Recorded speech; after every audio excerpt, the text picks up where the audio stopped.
দুইটা ইম্পর্টেন্ট বিষয় নিয়ে আমাদের কথা বলার আছে। প্রথম বিষয়টা হচ্ছে আমরা ইতিমধ্যে খবর পেয়েছি যে বাংলাদেশের প্রায় 15টি ব্রিজে যে টোল দেওয়ার যে ব্যবস্থাটি এইটি বন্ধ করে দেওয়া হয়েছে স্টুডেন্টদের কথা বলে।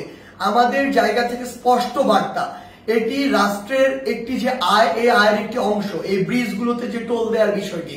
সো কেউ স্টুডেন্টদের কথা বলে হোক, বৈষম্য বিরোধী ছাত্র আন্দোলনের কথা বলে হোক, এই নামের অপব্যবহার করে কেউ বাংলাদেশের কোথাও ভুলে এই কাজ করবেন না। প্রত্যেকটি ব্রিজে টোল দিবে, এমনকি বৈষম্য বিরোধী ছাত্র আন্দোলনের ব্যানারে কোনো যদি ত্রাণের ট্রাকও বাংলাদেশের যে কোনো জায়গায় যায়, সেই ট্রাকও টোলের টাকাটি দিয়ে তারপরে যাবে। কারণ এই রাষ্ট্রকে যদি আমরা স্টেবল করতে চাই, আমার রাষ্ট্রের যে অর্থনৈতিক অবস্থা সেটিকে আগে স্টেবল করতে হবে। কিন্তু ক্ষমতার অপব্যবহার করার যে নোংরা সংস্কৃতি ছিল এত বছর ধরে, এখন আপনি যদি সামান্য কিছু একটি অস্থিতিশীল অবস্থা দেখে আবার সে ক্ষমতার অপব্যবহার করেন এবং আপনার কথা মতো কোনো একটি জায়গায় ব্রিজে টোল দেওয়া বন্ধ করে দেন কিংবা কোনো একটি স্টিকার দেখে পার হয়ে যান, এটিকে আমরা কোনোদিনও সমর্থন করি না। আমাদের জায়গা থেকে স্পষ্ট বার্তা, অবশ্যই প্রত্যেকটি ব্রিজে এই টোল যেটি সেটি টোল দিয়ে যেতে হবে। এবং আরেকটি হচ্ছে যেটি, যখন এই ব্রিজে কোনো একটি গাড়ি এভাবে ত্রাণের কথা বলে বা অন্য কোনো প্ল্যাটফর্মের কথা বলে টোল ছাড়া চলে যাচ্ছে, আরো অনেক গাড়ি আসলে টোল ছাড়া এইভাবে ওই গাড়ির সাথে চলে যাচ্ছে। এই যে অপসংস্কৃতিটি কিংবা ক্ষমতার অপব্যবহারের যে নোংরা বিষয়টি, এটি আমরা কখনোই সমর্থন করি না। রাষ্ট্রের যে আয়ের সেক্টরগুলো রয়েছে সেগুলো সুন্দরভাবে চলতে হবে রাষ্ট্রের সুন্দরভাবে চলার জন্য। আরেকটি গুরুত্বপূর্ণ বিষয় যেটি আমরা দেখতে পাচ্ছি, বিগত 16 বছরে আওয়ামী লীগ ফ্যাসিস্ট সরকার কি করেছে, তার ক্ষমতার অপব্যবহার করেছে। আওয়ামী লীগ বাদে অন্যান্য যত রাজনৈতিক দল ছিল, ওই রাজনৈতিক দলগুলোকে বিভিন্ন মিথ্যা মামলা দিয়েছে, হয়রানি করেছে, চাঁদাবাজি করেছে কিংবা তাদেরকে এলাকা ছাড়া করেছে, যেটিকে আমরা কখনোই সমর্থন করি না। বলেই আজকে 16 বছর পরে হলেও ছাত্র জনতার গণঅভ্যুত্থানের মধ্য দিয়ে আওয়ামী লীগের পতন হয়েছে, আওয়ামী লীগ দেশ ছাড়া হয়েছে।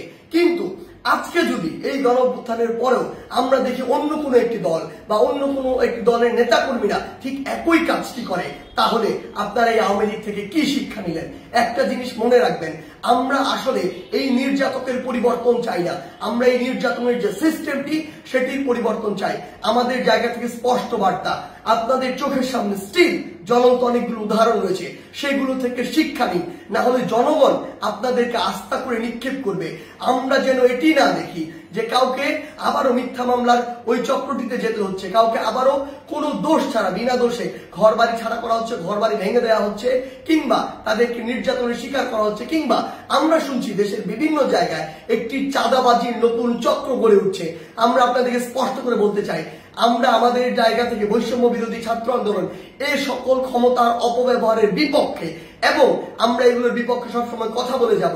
আপনাদের সহ আপনাদের যারা স্টেক হোল্ডার রয়েছে, যারা আপনাদেরকে এগুলো করার জন্য আসলে উৎসাহ দেয় কিংবা আপনাদের ওই সমর্থক গোষ্ঠী যারা চুপ করে থাকে, তাদেরকে বলছি, জনগণ যদি একবার এই সকল সেন্টিমেন্টের বিরুদ্ধে দাঁড়িয়ে যায়, তাহলে আপনাদের অস্তিত্ব সংকটে পড়বে। তাই জনগণের চাওয়াটার কথা চিন্তা করুন, সময়ের দাবির কথা চিন্তা করুন। যদি আপনার নাম ভাঙিয়ে কিংবা আপনার কেউ একজন রুট লেভেলে এই কাজগুলো করে, দিন শেষে ব্লেম কিন্তু আপনার উপরেই আসে।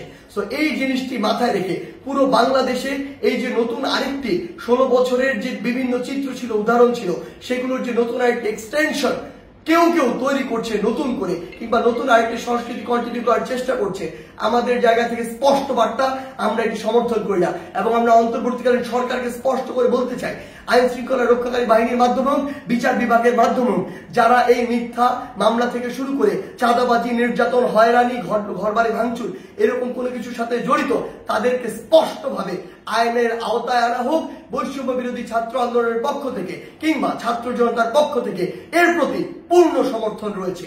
ধন্যবাদ।